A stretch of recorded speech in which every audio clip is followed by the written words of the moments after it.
Farm भरो, farm भरो, farm भरो। बेटियों, बहनों, भाइयों, सबको कहा कि अपने अपने जितने भी घर में बेटियां हैं, महिलाएं हैं, सबको कहा फार्म भरने। हम मंडी के लोग थोड़े चंद्रे भी हैं, हम नहीं ठगे गए, बाकी पूरे प्रदेश भर में उन्होंने महिलाओं को थोड़ा ठग दिया। इस बात का हमको मिला है। यहां पर भी फार्म भरने के लिए लोग आए होंगे। आखिरकार क्या समझ रखा है ये महिलाओं का अपमान? क्या सोच के रखा कि 1500 रुपए में हर बार हम इनका वोट खरीदते रहेंगे और अपनी सरकार बनाते रहेंगे और उसके बाद देंगे नहीं, जलील करेंगे? ये बर्दाश्त नहीं होगा। गारंटी दी थी कैबिनेट की पहली बैठक में 1500 रुपए सभी महिलाओं को दे दिए जाएंगे जिनकी उम्र 16 से 60 वर्ष की है, 18 से 60 वर्ष की है। 15 महीने बीत गए, किसी महिला के खाते में एक पैसा नहीं आया। अब 15 महीने बीतने के बाद जब लोकसभा का चुनाव आया, अब फिर कहते हैं फार्म भरो, फार्म भरो, फार्म भरो। और आजकल भाषण दे रहे हैं कि जयराम ठाकुर ने इलेक्शन कमीशन में शिकायत की है और 1500 रुपए आपके खाते में आने थे, वो रोक दिए। 15 महीने में आपको किसने रोका था? किसने बांधे थे आपके हाथ? लोगों को थोड़ा सा पैसा दे करके उन्हें वही लूटने की कोशिश की, और वो पैसा वही पैसा है जो केंद्र सरकार ने दिया। प्रदेश सरकार ने अभी तक एक पैसा भी गरीब लोगों की मदद के लिए हिमाचल प्रदेश में नहीं दिया। जो पैसा दिया वो सारे का सारा पैसा वो पैसा है जो केंद्र सरकार ने दिया। आप पानी पी पी करके गाली दे रहे हैं, कोसते रहे हैं भारतीय जनता पार्टी की केंद्र की सरकार। ये नहीं चलेगा।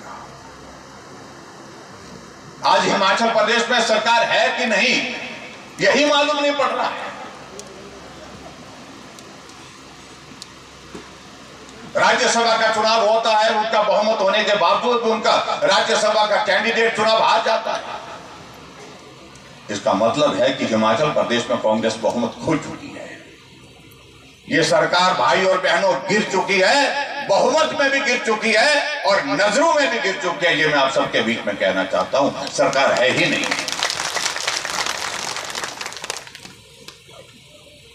हिमाचल प्रदेश की विधानसभा में जब बजट पारित करना था, हम 15 विधायकों को उठा करके, जिसमें दिलीप जी भी यहां पर बैठे हैं, 15 विधायकों को विधानसभा के अंदर से 100 कमांडो बुला करके, पुलिस के कमांडो उठा करके बाहर सड़क पर फेंक दिया गया। तब जाकर के बजट पारित हुआ। सरकार है क्या? कहते हैं कि मंडी ने हमारा सरकार में योगदान नहीं दिया, और सही मायने में यह हकीकत भी है, दर्द तो है इस बात का उनको कि 10 में से एक ही सीट मिली।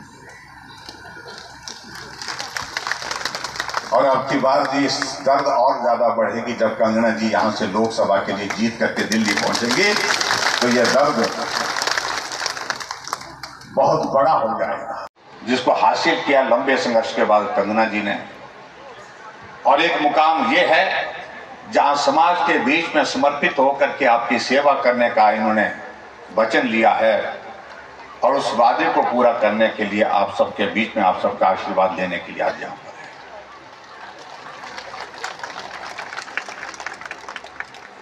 बहुत सारी बातों का जिक्र मुझसे पहले हो गया और मैं बहुत लंबी बात नहीं करूंगा। मैं देख रहा हूं गर्मी भी बहुत है और आजकल काम का भी मौसम है,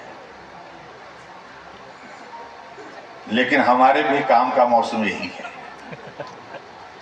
अगर फसल आपकी तैयार है तो ये 2 हमारी फसलें एक साथ ही आ गई अब की बार, तो इसलिए हमारी फसल का भी ख्याल रखना, ये मेरा आप सबसे विनम्र निवेदन है। इस बात के लिए कहीं अपनी फसल के चक्कर में हमारी फसल में कोई कमी रह जाए, उस सारी चीज का आपने ध्यान में रखना है। कमी नहीं छूटनी चाहिए, ये मेरा विनम्र निवेदन है।